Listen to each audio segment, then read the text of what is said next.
Hello दोस्तों, मैं हूं ब्योमकेश बख्शी। आज की कहानी सिर्फ एक राज नहीं, एक खौफनाक सच है जो अंधेरों में छुपा हुआ है। अगर आपको डर, सस्पेंस और जासूसी कहानियां पसंद है तो चैनल को सब्सक्राइब करें, वीडियो को लाइक और शेयर करें और एक प्यारा सा कमेंट ज़रूर छोड़िए। मैं अपने सफ़ेद ऊंचे हॉस्पिटल बेड पर सीधा लेटा हुआ था और चुपचाप छत को घूर रहा था। उस छत की सफ़ेद सतह पर मौजूद हर छोटी बड़ी दरार अब मुझे याद हो चुकी थी। कभी वो मुझे नदियों जैसी लगती, कभी अलग अलग जजीरे और कभी पूरे के पूरे महाद्वीप। मैंने अपने जहन में उनका नक्शा बनाया था, उन पर सफ़र किया था, जैसे कोई एक्सप्लोरर अनजान दुनिया की खोज कर रहा हो। कभी उन दरारों में चेहरे दिखते, कभी परिंदे, कभी मछलियां। मैंने बचपन के मैथमेटिकल पजल्स तक दोबारा सॉल्व कर लिए थे, पुराने थ्योरम याद कर लिए थे, लेकिन अब करने को कुछ भी नहीं बचा था, सिर्फ उसे देखना। और सच कहूं, अब मुझे उस छत से नफरत होने लगी थी। मेरा नाम एलन ग्रांट है। मैं स्कॉटलैंड यार्ड का इंस्पेक्टर हूं। आमतौर पर मैं क्रिमिनल्स का पीछा करता हूं, उनके चेहरे पढ़ता हूं, उनका झूठ महसूस करता हूं। लेकिन आज मैं यहां था, एक हॉस्पिटल के कमरे में, टूटी हुई टांग और जख्मी कमर के साथ, बिल्कुल बेबस। सब कुछ उस दिन शुरू हुआ जब मैं एक चोर, बेनिस कॉल का पीछा कर रहा था। वो तेज था, लेकिन मैं उससे ज्यादा तेज था, या कम से कम मुझे ऐसा लगा था। फिर अचानक एक गलती, एक खुला ट्रैप डोर, और अगले ही पल मैं अंधेरे में सीधा नीचे गिर रहा था। आयरनी देखिए, एक डिटेक्टिव जो शहर की गलियों में जुर्म पकड़ता था, खुद एक बेवकूफाना एक्सीडेंट का शिकार बन गया। बेनिस को मेरे साथी सार्जेंट विलियम्स ने पकड़ लिया। अब वो 3 साल की जेल का मेहमान है, लेकिन मेरे लिए कोई रिवॉर्ड नहीं, कोई छुट्टी नहीं। हॉस्पिटल में अच्छे बिहेवियर का कोई इनाम नहीं मिलता।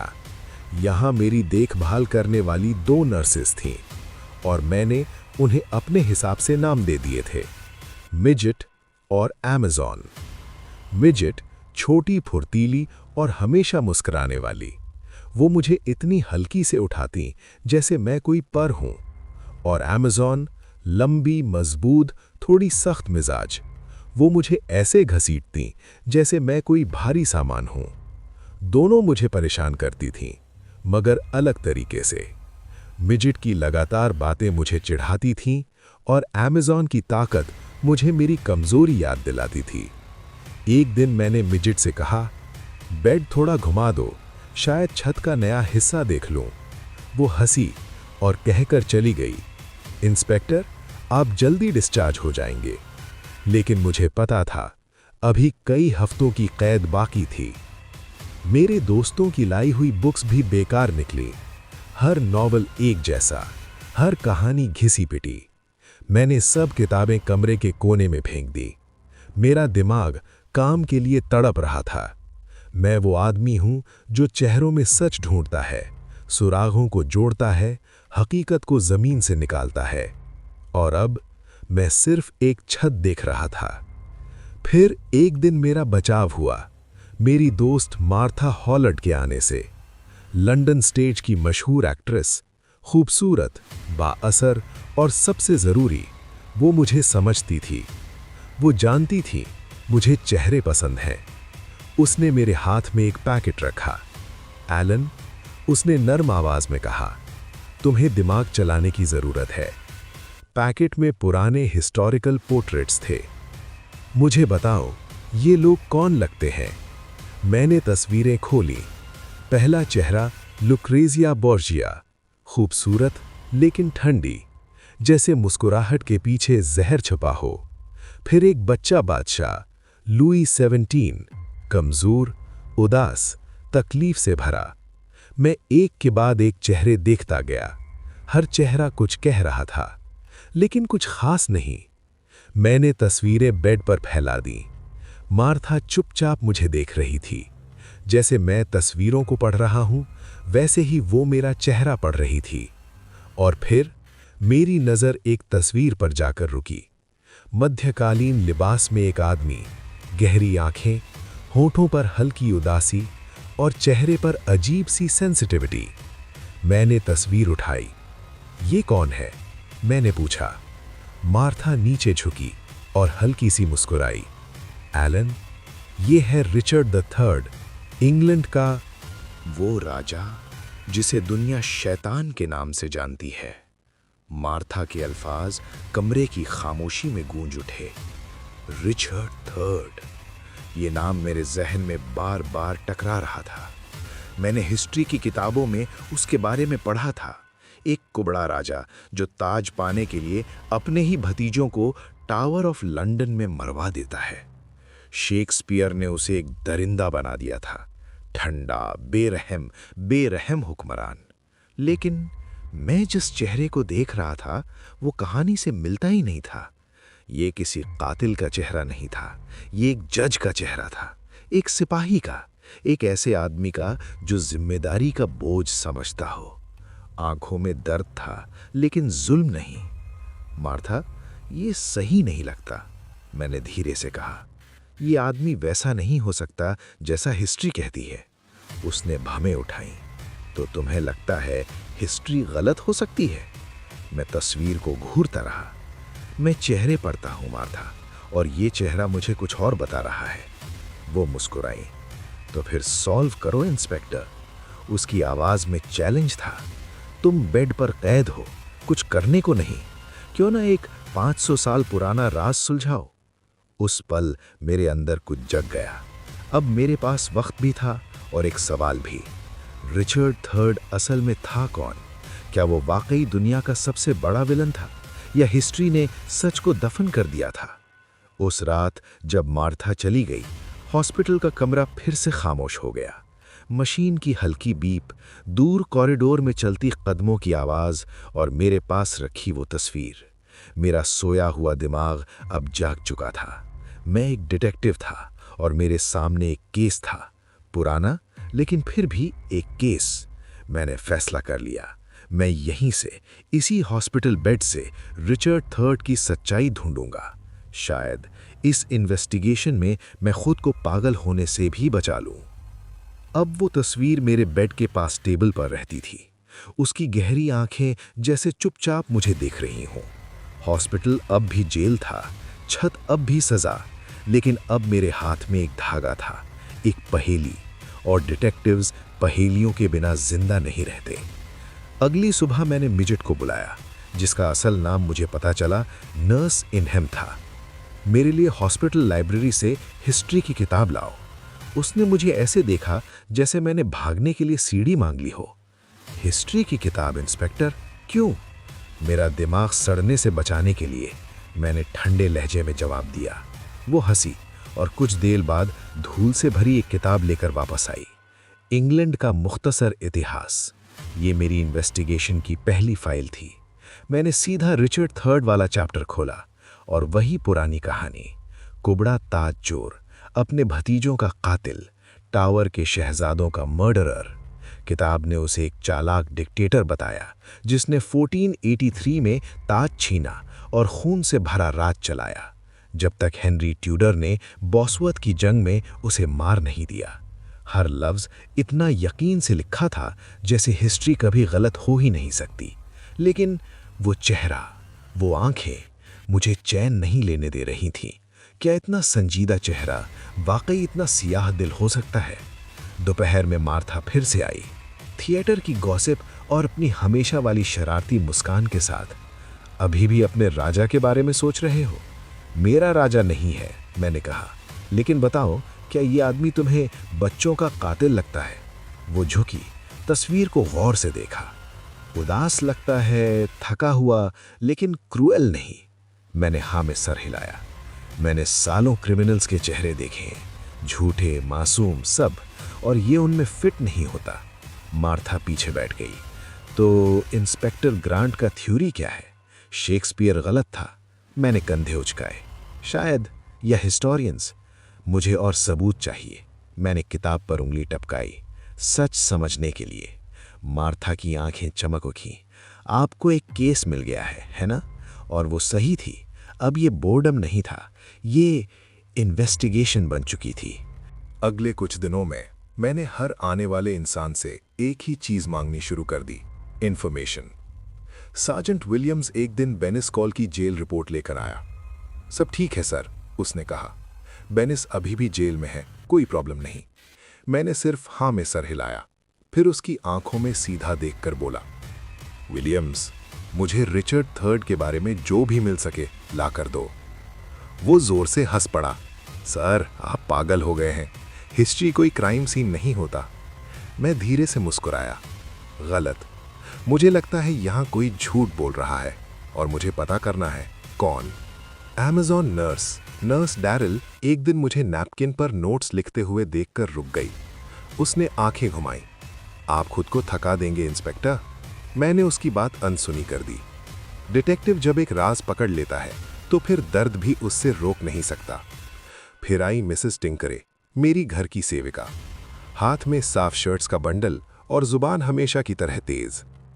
ये राजा वाला क्या तमाशा है? उसने तस्वीर देखते हुए कहा। 500 साल से मरा हुआ आदमी और आप उस पर हंगामा कर रहे हैं। मैंने तस्वीर उठाकर उसकी तरफ बढ़ाई। मुझे बताओ मिसेस टी, तुम्हें क्या नजर आता है? उसने आंखें सिकोड़ी, लंबे वक्त तक चेहरा देखती रही, फिर धीरे से बोली, बेचारा लगता है, जैसे दुनिया का बोझ उसके कंधों पर हो। कोई विलेन नहीं, कोई बुराई नहीं। मार्टा की तरह अब ये भी वही कह रही थी। एक पैटर्न बन रहा था और डिटेक्टिव्स पैटर्न्स इग्नोर नहीं करते। हफ्ते के एंड तक मैंने फैसला कर लिया, ये मेरा केस था। चाहे रिचर्ड थर्ड दोषी हो या बेगुनाह, उसे एक इंसाफ भरी सुनवाई मिलनी चाहिए। मैं लंदन की गलियों में जाकर क्लूज नहीं ढूंढ सकता था, लेकिन बुक्स, लेटर्स, डॉक्यूमेंट्स, ये सब मेरे लिए गवाह बन सकते थे। मैं इस हॉस्पिटल बेड से माजी की इन्वेस्टिगेशन करूंगा। अगर हिस्ट्री ने किसी मासूम को फंसाया है या किसी असली कातिल को छुपा दिया है, तो मैं सच निकाल कर रहूंगा। उस रात मैं सो नहीं सका। तस्वीर मेरे पास रखी थी, रिचर्ड का चेहरा जैसे मुझसे सवाल कर रहा हो, सच क्या है इंस्पेक्टर? मुझे जवाब नहीं पता था, लेकिन एक बात तय थी, मैं उसे ढूंढने वाला था। हॉस्पिटल के दिन अब भी धीरे गुजरते थे, लेकिन मेरा दिमाग अब जिंदा था, सवालों से भरा हुआ, जैसे कोई पुराना जख्म दोबारा खुल गया हो। हर बार जब मेरी नज़र तस्वीर पर पड़ती, मुझे लगता जैसे वो आदमी कुछ कहना चाहता है, कोई सच जो सदियों से दबा हुआ है। मैंने एक सीधी साधी हिस्ट्री बुक से शुरुआत की थी, लेकिन उसकी सीधी साधी कहानी मुझे झूठी लगने लगी थी। ये सब एक पुराने क्राइम सीन जैसा था, धूल से ढका हुआ, उल्टा पुल्टा, और इंतजार करता हुआ कि कोई डिटेक्टिव आए और सच को खोद निकाले। और अब मैं, एलन ग्रांट, स्कॉटलैंड यार्ड का इंस्पेक्टर, वो डिटेक्टिव था, चाहे मैं इस बेड से हिल भी ना सकूं। कुछ दिन बाद सार्जेंट विलियम्स वापस आया। इस बार उसके हाथ खाली नहीं थे, पुरानी किताबों का एक बड़ा ढेर। मैंने ओल्ड बुक शॉप से ली है। वो बड़बड़ाया, आप मेरे कर्जदार हैं सर। किताबें मिट्टी और फंगस की तरह बदबू कर रही हैं। अगर नर्सेज ने मुझे रोक लिया होता तो मैं ये अंदर ला ही नहीं पाता। उसकी शिकायतें मेरे लिए बेकार थीं। मेरे सामने खजाना पड़ा था। उनमें पुरानी हिस्ट्री बुक्स थीं, बायोग्राफीज और शेक्सपियर का प्ले रिचर्ड थर्ड भी था। मैंने पढ़ना शुरू किया। पेज दर पेज मैं कहानी में दरारें ढूंढ रहा था, और जितना मैं पढ़ता गया उतना मेरा शक गहरा होता गया।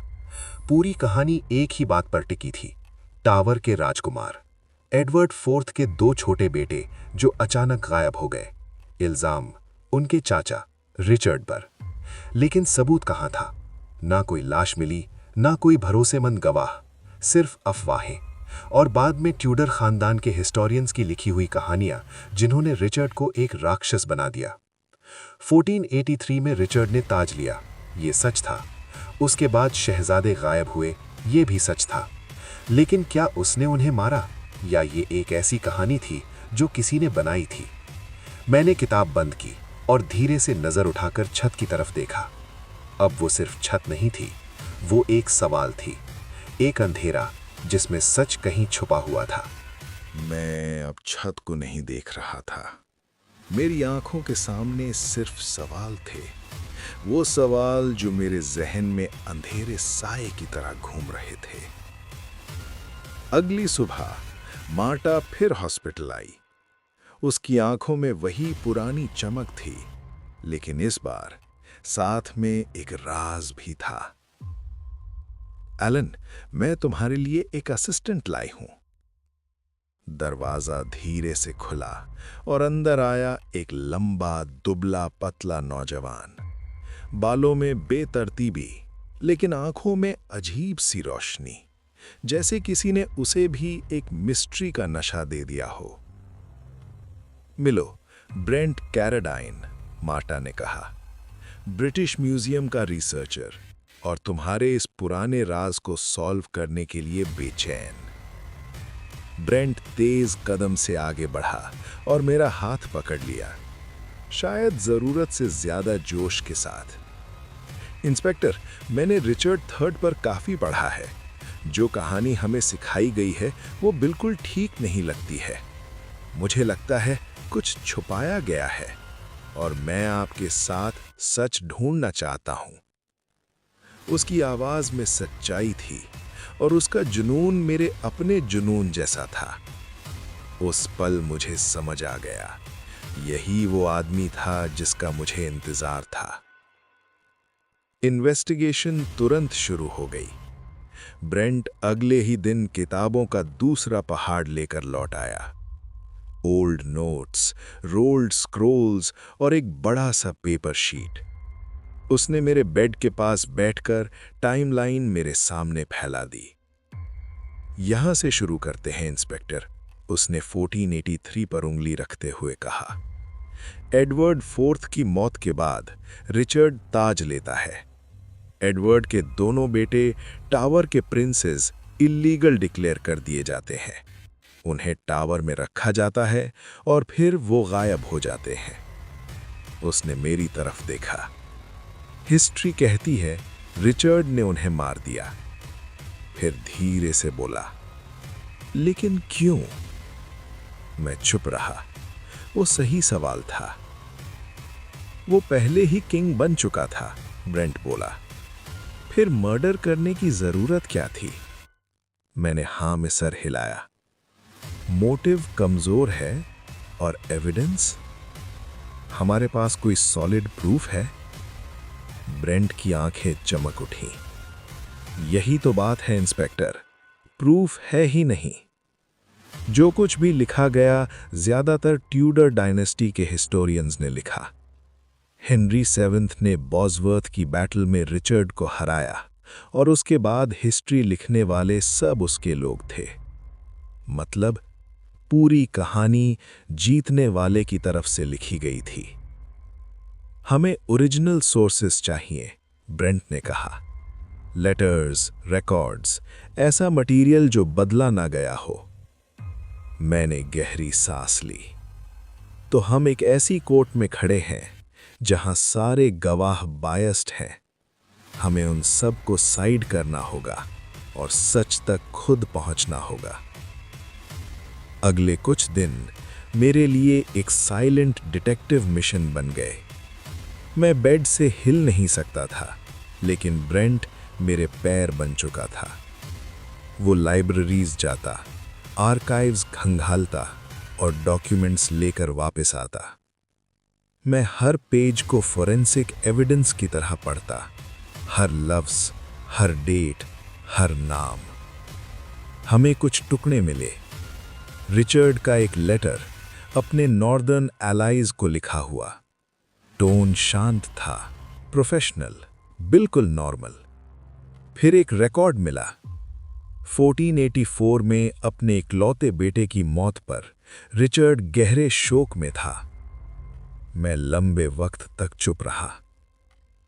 क्या एक आदमी जो अपने बेटे की मौत से टूट गया हो, अपने भतीजों को ठंडे खून से मार सकता है?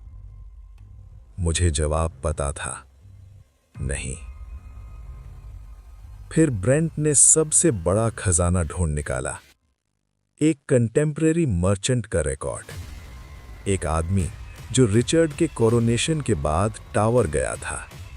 उसने लिखा था, उसने दोनों प्रिंसेस को जिंदा देखा था, हेल्दी, सेफ।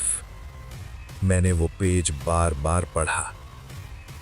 अगर ये सच था तो पूरी टाइमलाइन टूट जाती थी। तो फिर मैंने धीरे से कहा, उनका कातिल कोई और हो सकता है। ब्रेंट ने जोश से सर हिलाया। एग्जैक्टली इंस्पेक्टर, ये बहुत बड़ा क्लू है। हमें और गहरा खोदना होगा। लेकिन हॉस्पिटल स्टाफ इस इन्वेस्टिगेशन से बिल्कुल खुश नहीं थी। मिजिट, नर्स इंघम, एक दिन रूम में घुसी और मेरे बेड के आसपास फैली किताबें देखकर चिल्लाईं, ये क्या बैटलफील्ड बना रखा है इंस्पेक्टर? आपको रेस्ट करना चाहिए। लेकिन वो नहीं समझ रही थी। अब ये सिर्फ रिसर्च नहीं थी, ये एक जिंदा मिस्ट्री थी। और मुझे महसूस होने लगा था जैसे 500 साल पुरानी सच्चाई अंधेरे से बाहर आने वाली हो। इंस्पेक्टर, आपको रेस्ट करना चाहिए। मिजिट नर्स इंघम की आवाज रूम में गूंजी, लेकिन मैंने उसकी बात सिर्फ एक हल्की सी मुस्कुराहट के साथ टाल दी। मेरा दिमाग रेस्ट नहीं कर सकता नर्स, मैंने धीरे से जवाब दिया। दूसरी तरफ अमेज़न नर्स डैरल बिल्कुल मुख्तलिफ थी, सख्त, सीधी और बिना मजाक के। उसने मेरी तरफ उंगली उठाई। अगर आपने आराम नहीं किया तो मैं ये सारी किताबें यहां से हटा दूंगी। लेकिन अब रुकना मुमकिन नहीं था। हर नया डॉक्यूमेंट, हर पुराना लफ्ज एक क्लू बन चुका था। और धीरे धीरे मेरे सामने एक नई तस्वीर बन रही थी, एक ऐसे आदमी की जो शायद विलन नहीं था, बल्कि पावर के बेरहम खेल का शिकार था। हफ्ते के एंड तक ब्रेंट और मैं एक खतरनाक नतीजे पर पहुंच चुके थे। जो हिस्ट्री हमें बताई गई थी वो सिर्फ ताश के पत्तों का घर थी, नाजुक, कमजोर और झूठ पर खड़ी हुई। बस कुछ और सबूत चाहिए थे और वो पूरी कहानी गिर सकती थी। उस रात मैंने फिर रिचर्ड थर्ड का पोर्ट्रेट उठाया। रूम में सिर्फ मशीन की हल्की बीप थी और बाहर कॉरिडोर की दूर से आती कदम की आवाज। उसकी आंखें जैसे मुझे देख रही थीं, जैसे सवाल कर रही हो, तुम वाकई कौन थे? मैंने धीरे से फुसफुसाया। हिस्ट्री की परतें खुल रही थीं और मैं तय कर चुका था, नीचे छुपा सच जरूर ढूंढूंगा। अब मैं अकेला नहीं था, ब्रेंट मेरे साथ था और हमारी इन्वेस्टिगेशन अभी शुरू हुई थी। हॉस्पिटल का कमरा अब जेल नहीं रहा था, ये मेरा इन्वेस्टिगेशन हेडक्वार्टर्स बन चुका था। हर तरफ किताबें, नोट्स, टाइमलाइन चार्ट्स और बीच में रिचर्ड का पोर्ट्रेट, जैसे एक खामोश पार्टनर जो हर कदम पर हमें देख रहा हो। अगली सुबह ब्रेंट जल्दी आ गया। उसकी आंखें नींद से लाल थीं, लेकिन चेहरे पर एक्साइटमेंट चमक रही थी। उसके हाथ में नए डॉक्यूमेंट्स का बंडल था। इंस्पेक्टर, वो मेरे बेड के पास बैठ गया। मुझे कुछ मिला है, ऐसा जो आपको जरूर पसंद आएगा। ये लेटर्स थे, रिचर्ड के रूल के दौरान लिखे गए ऑफिशियल पेपर्स।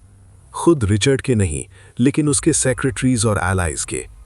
मैंने पहला लेटर खोला, यॉर्क के एक लॉर्ड को भेजा गया था। एडवर्ड फोर्थ की डेथ के बाद स्टेट को स्टेबल रखने की प्लानिंग लिखी थी। टोन काम था, ऑर्गेनाइज था, रिस्पॉन्सिबल, न गुस्सा न जुल्म। मैंने ब्रेंट की तरफ देखा। क्या तुम्हें इसमें कोई मॉन्स्टर नजर आता है? ब्रेंट ने सर हिला दिया। नहीं इंस्पेक्टर, ये एक एडमिनिस्ट्रेटर की आवाज है, एक सोल्जर की। हमने टाइमलाइन दोबारा खोली, हर डेट, हर इवेंट माइक्रोस्कोप की तरह चेक किया। 1483 सबसे अहम साल, अप्रैल, एडवर्ड फोर्थ की डेथ। उसका 12 इयर्स का बेटा एडवर्ड फिफ्थ किंग बना। रिचर्ड, उसका चाचा, लॉर्ड प्रोटेक्टर बना।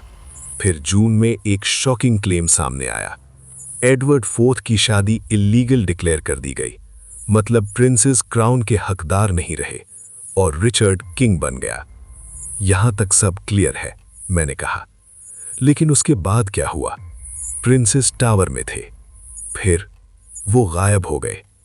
रूम अचानक ठंडा महसूस होने लगा। हमें जानना होगा कब और कैसे। ब्रेंट ने एक और डॉक्यूमेंट निकाला। ये देखिए, एक इटालियन मर्चेंट का रिकॉर्ड, 1483 के एंड में लंदन विजिट का जिक्र। उसने लिखा था, लोग कह रहे थे कि प्रिंसेस अभी भी टावर में मौजूद है, रिचर्ड के कोरोनेशन के महीनों बाद तक। मैंने पेपर उसके हाथ से ले लिया, बार बार पढ़ा। दिल की धड़कन तेज हो गई। अगर ये सच है तो पूरी कहानी उलट जाती है। मैंने धीरे से कहा, अगर वो जिंदा थे तो रिचर्ड ने उन्हें नहीं मारा, कम से कम तुरंत तो नहीं। ब्रेंट मेरी तरफ झुका। उसकी आवाज धीमी थी, जैसे हम किसी पुराने कत्ल का राज खोलने वाले हों। और उस पल मुझे महसूस हुआ, ये सिर्फ हिस्ट्री नहीं थी, ये एक अनसॉल्व्ड मर्डर केस था, 500 साल पुराना। और सच अब अंधेरे से बाहर आने लगा था। मैंने अपनी बात धीरे से पूरी की। और अगर रिचर्ड ने उन्हें बाद में भी नहीं मारा तो शायद कोई और जिम्मेदार था। रूम में गहरी खामोशी फैल गई, जैसे सच खुद सांस रोककर हमारी बात सुन रहा हो। अब हमारा अगला कदम साफ था, उन लोगों को ढूंढना जो उस वक्त सत्ता के खौफनाक खेल का हिस्सा थे। रिचर्ड के दुश्मन कौन थे? सबसे पहला नाम सामने आया ट्यूडर खानदान। हेनरी ट्यूडर, जो बाद में हेनरी 7 बना, उस वक्त फ्रांस में जला वतन था, लेकिन इंग्लैंड के ताज पर उसकी नज़र टिकी हुई थी। लेकिन खतरा सिर्फ बाहर से नहीं था, रिचर्ड के अपने दरबार में भी साजिशें पल रही थीं। तब हमारी नज़र एक और नाम पर टिक गई, Henry Stafford, Duke of Buckingham. वो रिचर्ड का वफादार सपोर्टर माना जाता था, मगर बाद में उसने अचानक बगावत कर दी। मैंने धीरे से कहा, ब्योमकेश बख्शी, बकिंघम के पास मोटिव हो सकता था।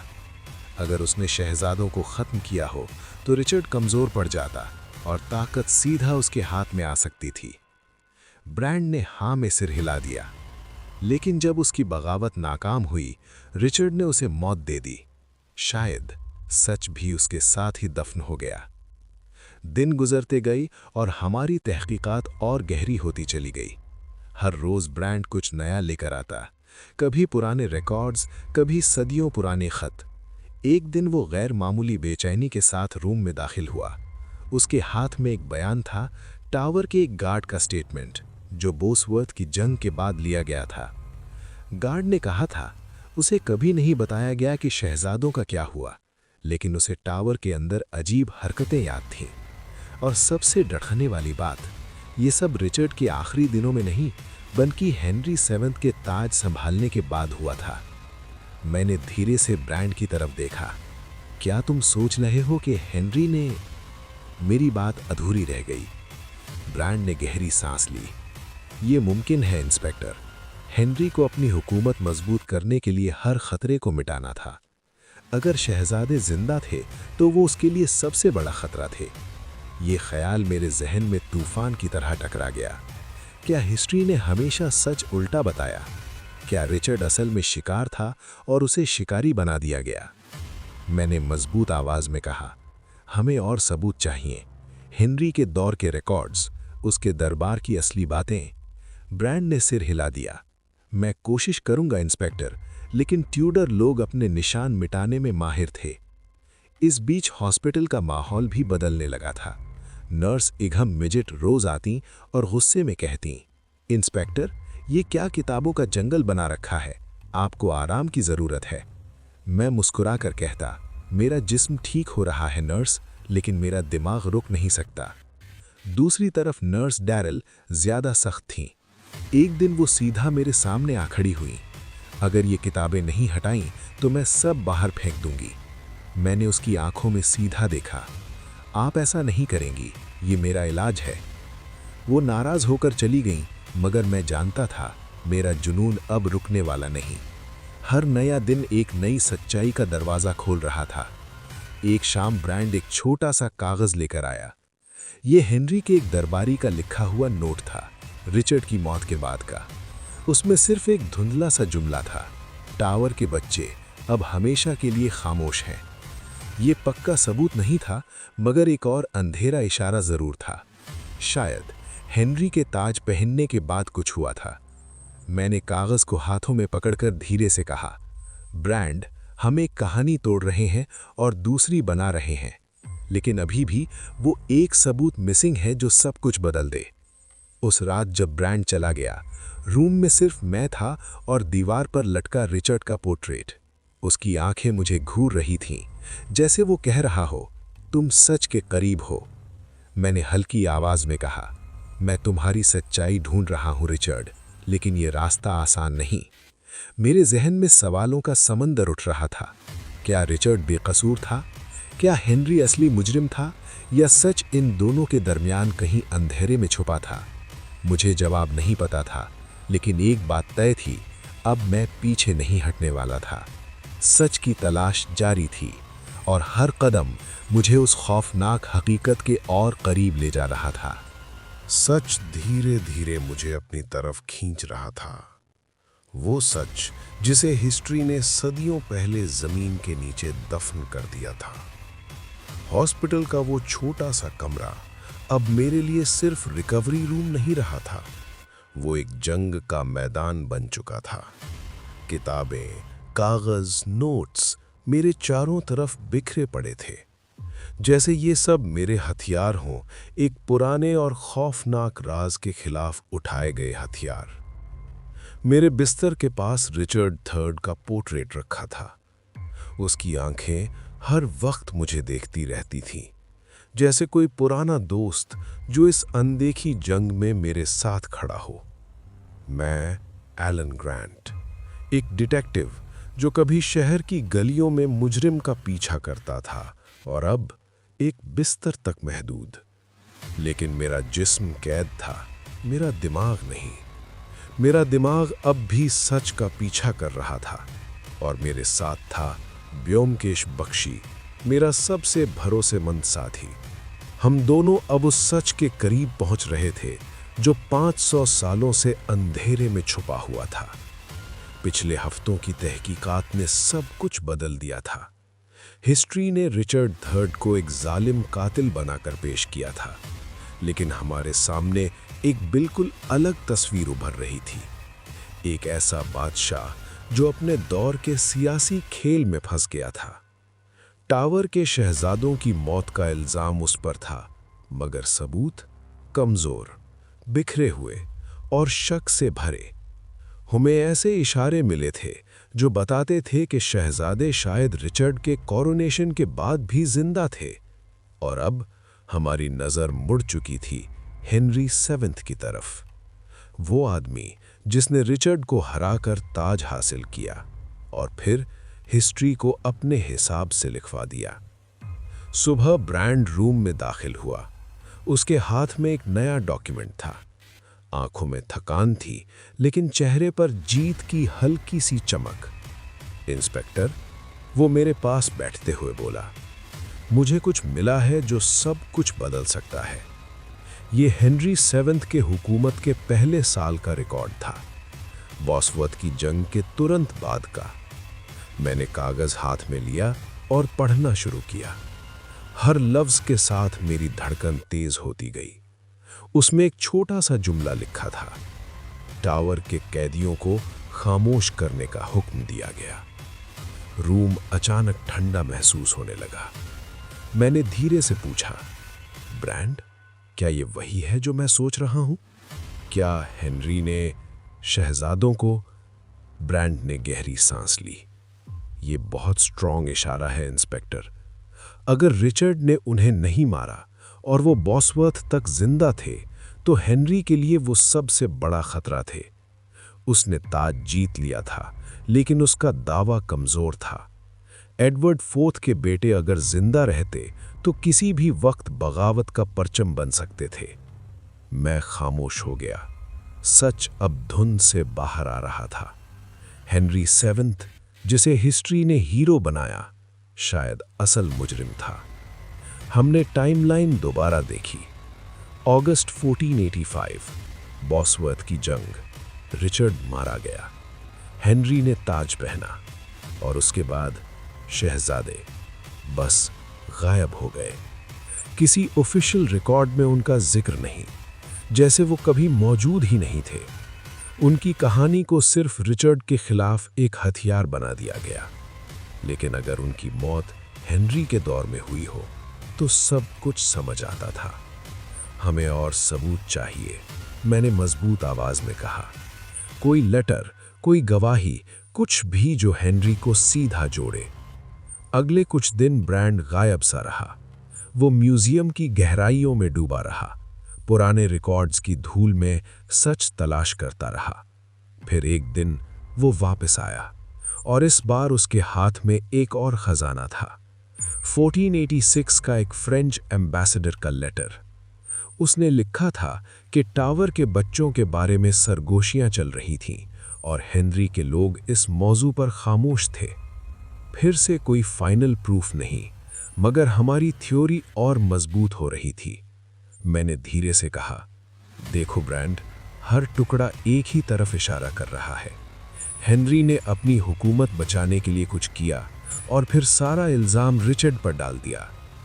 हमने हेनरी के मोटिव को दोबारा समझा। उसका ताज पर हक लैंकास्टर खानदान से था, लेकिन कमजोर। यॉर्क खानदान के सपोर्टर्स अब भी जिंदा थे, और अगर शहजादे जिंदा रहते तो वो किसी भी वक्त हेनरी के खिलाफ एक हो सकते थे। उन्हें जिंदा रहने देना उसके लिए सबसे बड़ा खतरा था, और शायद इसीलिए उन्हें हमेशा के लिए खामोश करना जरूरी था। रूम में फिर खामोशी छा गई। सिर्फ क्लॉक की टिक टिक और हिस्ट्री के अंधेरे राज की सांस सुनाई दे रही थी। सच करीब था और मुझे महसूस हो रहा था कि हम जिस दरवाजे को खोलने जा रहे हैं उसके पीछे सिर्फ हिस्ट्री नहीं, एक सदियों पुराना जुर्म छुपा था। ये जरूरी था, मैंने धीरे से कहा। लेकिन हेनरी को एक और चीज भी करनी थी, अपना नाम इस जुर्म से दूर रखना। और इसीलिए उसने रिचर्ड को बलि का बकरा बना दिया। ब्रांड ने खामोशी से सिर हिला दिया। सिर्फ इतना ही नहीं इंस्पेक्टर, उसने हिस्ट्री को भी अपने हक में इस्तेमाल किया। टॉमस मोर, जॉन राउस, ये सब लोग हेनरी के दौर के बाद लिखने वाले हिस्टोरियन थे। उनकी कहानियां सच नहीं थीं, वो ट्यूडर प्रोपेगेंडा थीं। ये सोच मेरे दिमाग में आग की तरह फैल गई। मैंने अपनी जिंदगी मुजरिम पकड़ने में गुजारी थी, झूठ की बू पहचानी थी, मोटिव समझे थे, सच और धोखे के बीच फर्क देखा था। और अब मैं एक ऐसे जुर्म को देख रहा था जो 500 साल पहले हुआ था। एक ऐसा जुर्म जहां जीतने वाले ने हारने वाले को कातिल बना दिया। लेकिन एक सवाल अब भी जिंदा था, क्या हम इसे प्रूव कर सकते थे? हमारे पास इशारे थे, टूटे हुए टुकड़े थे, लेकिन कोई स्मोकिंग गन नहीं थी, कोई फाइनल सबूत नहीं। हॉस्पिटल की नर्सेज अब मेरे जुनून से तंग आ चुकी थीं। नर्स नर्सिंघम रोज आती और कहती, इंस्पेक्टर ये सब बंद कीजिए, आप बीमार हैं, आपको रेस्ट चाहिए। मैं मुस्कुरा देता, मेरा जिस्म बीमार है नर्स, लेकिन मेरा दिमाग नहीं, और यही मेरा इलाज है। दूसरी तरफ नर्स डैरिल, सख्त अमेज़न जैसी पर्सनैलिटी। एक दिन वो सीधा मेरे सामने आ खड़ी हुई। अगर आपने ये कागज नहीं हटाए तो मैं सब जला दूंगी। मैंने सीधा उसकी आंखों में देखा। आप ऐसा नहीं करेंगी क्योंकि आप जानती हैं ये मेरे लिए कितना जरूरी है। वो गुस्से में चली गई, मगर मेरा रास्ता कोई नहीं रोक सकता था। अब हमने इन्वेस्टिगेशन को एक नई डायरेक्शन दी। हमने रिचर्ड के रूल को स्टडी करना शुरू किया, उसके लॉज, उसकी पॉलिसीज, और जो सामने आया वो हैरान कर देने वाला था। उसने गरीबों के लिए जस्टिस सिस्टम बनाया था, टैक्सेस कम किए थे, और अपनी छोटी सी हुकूमत में स्टेबिलिटी लाने की कोशिश की थी। मैंने धीरे से कहा, यह किसी कातिल की तस्वीर नहीं है, ये एक ऐसे किंग की तस्वीर है जो अपनी आवाम की परवाह करता था। ब्रांड ने गहरी सांस ली, और फिर भी हिस्ट्री ने उसे मॉन्स्टर बना दिया। कितना बड़ा इनजस्टिस है इंस्पेक्टर। हफ्ते के एंड तक हम एक ऑल्टरनेटिव स्टोरी बना चुके थे। रिचर्ड थर्ड ने अपने भतीजों को नहीं मारा, एटलीस्ट डायरेक्टली नहीं। शायद वो टावर में जिंदा थे जब तक हेनरी ने पावर हासिल नहीं कर ली। फिर उन्हें खामोश कर दिया गया और सारा इल्जाम रिचर्ड पर डाल दिया गया। थियरी साफ थी, लॉजिकल थी, लेकिन अब भी अधूरी।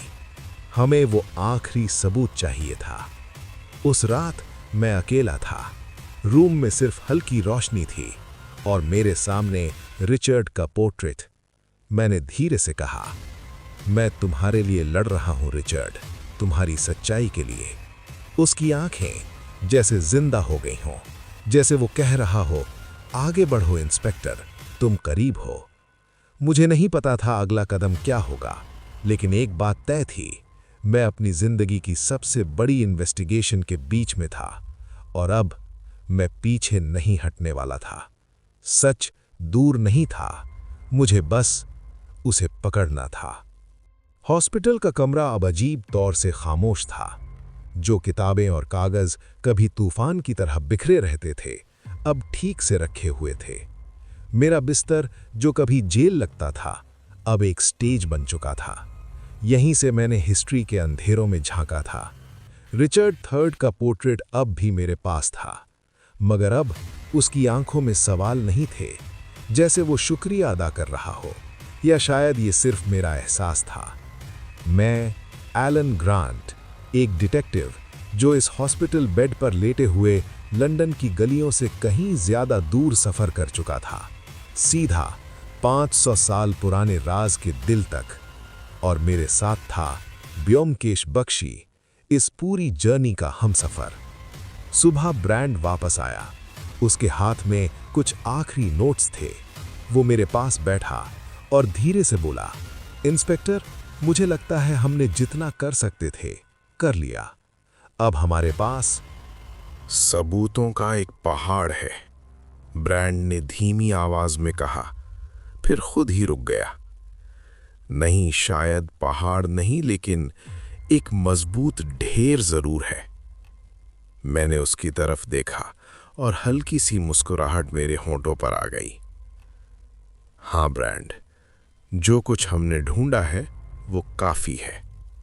काफी है ये साबित करने के लिए कि हिस्ट्री ने रिचर्ड के साथ नाइंसाफी की। रूम में खामोशी फैल गई, वो खामोशी जो सिर्फ तब पैदा होती है जब इंसान सच के बिल्कुल करीब पहुंच जाए। पिछले हफ्तों में जमा किए हुए डॉक्यूमेंट्स, नोट्स, रिकॉर्ड्स सब मिलकर एक नई कहानी बुन रहे थे।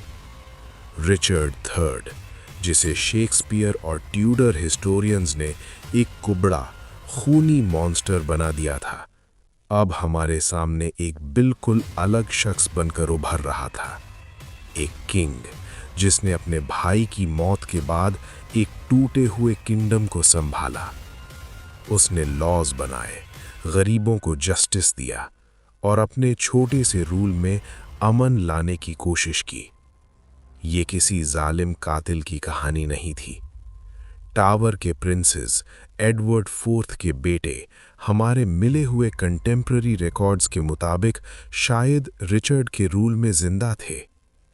फिर बॉसवर्थ की जंग हुई, रिचर्ड गिरा, हेनरी सेवेंथ ने ताज पहन लिया और उसके बाद प्रिंसेस गायब हो गए, जैसे जमीन ने उन्हें निगल लिया हो। और उनकी कहानी रिचर्ड के खिलाफ एक हथियार बन गई। सबसे बड़ा इशारा हेनरी के पहले साल का था, वो रिकॉर्ड जिसमें लिखा था टावर के कैदियों को खामोश कर दिया जाए। ये फाइनल प्रूफ नहीं था, लेकिन ये एक खिड़की थी और उस खिड़की के पीछे हेनरी खड़ा नजर आ रहा था। उसका मोटिव साफ था, ताज बचाने के लिए हर खतरे को मिटा देना जरूरी था। अगर प्रिंसेस जिंदा रहते तो यॉर्क सपोर्टर्स एक हो सकते थे, बगावत उठ सकती थी। इसलिए या तो हेनरी ने उन्हें मारा या मरवाया और फिर सारा इल्जाम रिचर्ड पर डाल दिया। बाकी का काम ट्यूडर प्रोपेगेंडा ने कर दिया। टॉमस मोर, जॉन राउस, उन्होंने एक इंसान को मॉन्स्टर बना दिया और सच मिट्टी के नीचे दबा दिया गया। मैंने ब्रांड की तरफ देखा। हमारे पास वो आखिरी सबूत नहीं है, वो लेटर, वो गवाही जो हेनरी को सीधा जुर्म से जोड़ दे। मगर क्या वो जरूरी है? ब्रांड ने गहरी नजर से मुझे देखा। नहीं इंस्पेक्टर, आप नहीं सिखाया है कि सच हमेशा कागज पर नहीं होता। कभी कभी सच सिर्फ पैटर्न्स में छुपा होता है। उसकी बात बिल्कुल सही थी। कई केसेस में मेरे पास सिर्फ टुकड़े होते थे, मगर वो टुकड़े मिलकर एक सच बना देते थे, और यहां भी वही हो रहा था। मैंने अपने नोट्स साइड पर रखे और रिचर्ड का पोर्ट्रेट उठाया। तो तुम कौन थे रिचर्ड? मैंने धीरे से पूछा। विलन? नहीं। किंग? हाँ। सोल्जर? हाँ। एक आदमी जो अपने दौर के बेरहम पावर गेम में फंस गया। उसकी आंखों में दर्द था, थकान थी, मगर जुल्म नहीं। मैं चेहरे पढ़ना जानता था, मुजरिम, झूठे और बेगुनाह, और ये चेहरा झूठ नहीं बोल रहा था। रिचर्ड ने अपने भतीजों को नहीं मारा, एटलीस्ट वैसे नहीं जैसे हिस्ट्री ने दावा किया। वो भी एक शिकार था, एक स्केपगोट जिसे जीतने वाले ने चुन लिया था। ब्योमकेश बागची खामोशी से मेरे पास बैठा रहा। फिर उसने पूछा, इंस्पेक्टर, क्या हम दुनिया को ये बता सकते हैं? क्या हम हिस्ट्री बदल सकते हैं? मैं हल्की सी हंसी हंसा। हिस्ट्री बदलना आसान नहीं होता। लोग कहानियों से मोहब्बत करते हैं, खासकर उन कहानियों से जो उन्हें बचपन से सिखाई गई हों। लेकिन मेरे लिए ये काफ़ी है। हमने सच देख लिया, और शायद वही सबसे ज़्यादा अहम है। उस दोपहर मार्टा रूम में आई। उसने इधर उधर देखा। रूम अब साफ था, मगर मेरे जुनून के निशान अब भी मौजूद थे। तो एलन, क्या तुमने अपने किंग को बचा लिया? मैंने पोर्ट्रेट की तरफ इशारा किया। हाँ मार्टा, जितना मैं कर सकता था। वो सेंट नहीं था, लेकिन मॉन्स्टर भी नहीं था। मार्टा ने तस्वीर को देखा और मुस्कुराई। तुमने उसे वक्त की बेटी दे दी एलन। फिर धीरे से बोली, सच वक्त की बेटी होता है। रूम फिर से खामोश हो गया, लेकिन इस बार खामोशी डर की नहीं थी। ये थी सच के सामने सर झुकाने वाली खामोशी। मैंने मार्ता की तरफ देखा और दिल ही दिल में सोचा, हाँ, शायद यही सच है। सच तुरंत पैदा नहीं होता, वो वक्त के साथ जन्म लेता है, लेयर बाय लेयर, जैसे अंधेरे में धीरे धीरे उभरती हुई कोई सूरत। और हमने उसे जन्म दिया था। अब नर्स इग्हम और नर्स डैरेल मेरे काम से परेशान नहीं होती थीं। शायद उन्हें समझ आ गया था, ये इन्वेस्टिगेशन मेरी जिद नहीं, मेरा इलाज थी, जिस्म का नहीं, दिमाग का। उस शाम जब सूरज धीरे धीरे हॉस्पिटल की खिड़कियों के पीछे डूब रहा था, मैंने बाहर देखा। आसमान नारंगी से सियाह हो रहा था। मेरा जिस्म अभी भी कमजोर था, लेकिन मेरा ज़हन अजीब सी सुकून में था। मैंने एक ऐसा केस सॉल्व किया था जो किसी कोर्ट में कभी नहीं जाएगा। कोई जज उसका फैसला नहीं सुनाएगा, लेकिन मेरे लिए ये उतना ही हकीकी था जितना किसी खूनी मुजरिम का पीछा करना। मैंने रिचर्ड का पोर्ट्रेट उठाया, आखिरी बार।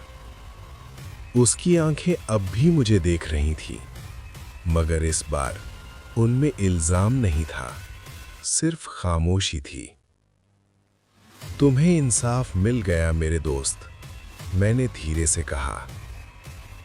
शायद दुनिया कभी न माने, लेकिन मैं जानता हूं। और कभी-कभी बस इतना ही काफी होता है। मैंने पोर्ट्रेट टेबल पर रख दिया और आंखें बंद कर लीं।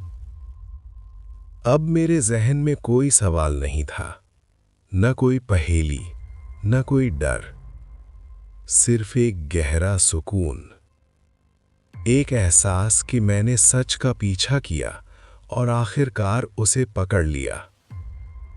लेकिन नींद से पहले एक छोटा सा ख्याल फिर उभरा।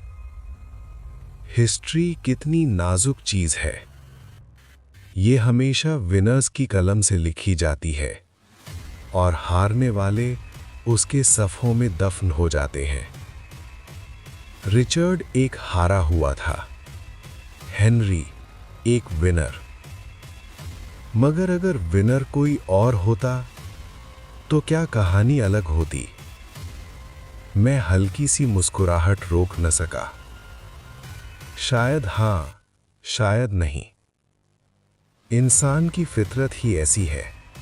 हम कहानियां बनाते हैं, सच को मोड़ देते हैं और फिर उन्हें ही सच मान लेते हैं। सोने से पहले मुझे मार्ता की बात याद आई। ट्रूथ टाइम की बेटी होती है। हां, सच देर से आता है, कभी-कभी सदियों बाद, मगर वो आता जरूर है। और इस बार मैं उसका गवाह था, उसका पैगंबर। मेरी आंखें धीरे धीरे बंद हो गईं। एक गहरी सांस ली। मेरा काम खत्म हो चुका था। शायद जहां भी रिचर्ड थर्ड होगा, अब हल्का महसूस कर रहा होगा। और मैं भी। तो दोस्तों, ये थी आज की मिस्टीरियस और सस्पेंस से भरी कहानी। अगर स्टोरी पसंद आई हो तो लाइक और शेयर ज़रूर करें और ऐसी ही डार्क डिटेक्टिव स्टोरीज के लिए हमारे चैनल को सब्सक्राइब करना ना भूलें। हम फिर मिलेंगे अगली रात एक नए राज के साथ। तब तक शुभ रात्रि। आपका अपना ब्योमकेश बागची।